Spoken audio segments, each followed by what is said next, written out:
ప్రస్తుతం మనకు వైరల్ అవుతున్న టాపిక్ ఏంటంటే డాగ్స్ ని లొకేషన్ చేంజ్ చేయడం, రీలొకేషన్ ఆఫ్ డాగ్స్. అంతేంటి, మనకి ఇప్పుడు సుప్రీంకోర్టు అనేది కొత్త జడ్జిమెంట్ పెట్టిందనమాట. అదేంటి, మనకు డాగ్స్ అనేవి మనకి రోడ్ల మీద మనకి కరుస్తున్నాయి రాత్రిపూట్ల. సో దాన్ని తగ్గించడం అనే ఉద్దేశంతో సుప్రీంకోర్టు అనేది ఏం చేసిందంటే డాగ్స్ని రీలొకేషన్ చేద్దామనే ఉద్దేశంతో రీలొకేషన్ అనే కొత్తగా ఒక స్కీమ్ని పెట్టింది. అది అక్కడ ఢిల్లీలో. సో మన వాళ్ళు కొంతమంది ఏం చేస్తున్నారు, దానికి కామెంట్స్ పెడుతున్నారు. ఎలాంటివి, సేవ్ డాగ్స్, సేవ్ యానిమల్స్ ఇలాంటివి పెడుతున్నారు. సో అక్కడ ఉద్దేశం ఏంటి, అక్కడ జనాలు చాలామంది చచ్చిపోతున్నారు. న్యూస్ చూడట్లేదా మీరు? సో ఈ న్యూస్లో ఏమొస్తుందో మనకి, సో జనాలు చచ్చిపోతున్నారు. ఓకే, సో దీన్ని తగ్గించాలి కదా గవర్నమెంట్. ఆ ఉద్దేశంతో మాత్రమే మనకి గవర్నమెంట్ అనేది ఏం చేసింది, అక్కడ డాగ్స్ని రీలొకేషన్ అని పెట్టింది. కానీ డాగ్స్ని చంపేయండి అనేం కాదు, అది జస్ట్ రీలొకేషన్.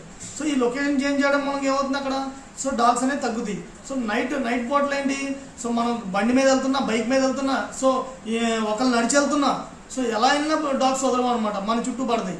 సో అవి వెంట పడతాయి, కరవడానికి ట్రై చేస్తాయి. సో దాని మూలంగా చాలా వైరస్లు అలాంటివి వస్తాయి మనకి.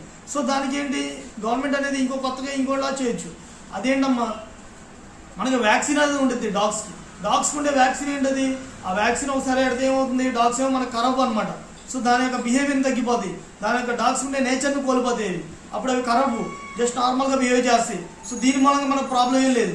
సో మనకి ఇప్పుడు ఏం చేస్తున్నారు కొంతమంది డిమాండ్ ఎలా ఉండాలంటే డాగ్స్ని వ్యాక్సిన్ చేసి రీలొకేషన్ చేసిన తర్వాత డాగ్స్ని వ్యాక్సిన్ చేసి మళ్ళీ తీసుకొచ్చి వదిలేయండి, ఇలా పెట్టండి, బాగుంటుంది.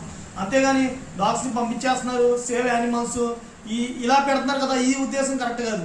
మన గవర్నమెంట్ అనేది మన మంచికే కోరుకుని, మన మంచి కోసమే ఏ స్కీమ్ అయినా మనకి ప్రొడ్యూస్ చేస్తుంది అనమాట. సో దీని మూలంగా మీరు పెట్టే నినాదం ఎలా ఉన్నా మంచిగా పెట్టండి.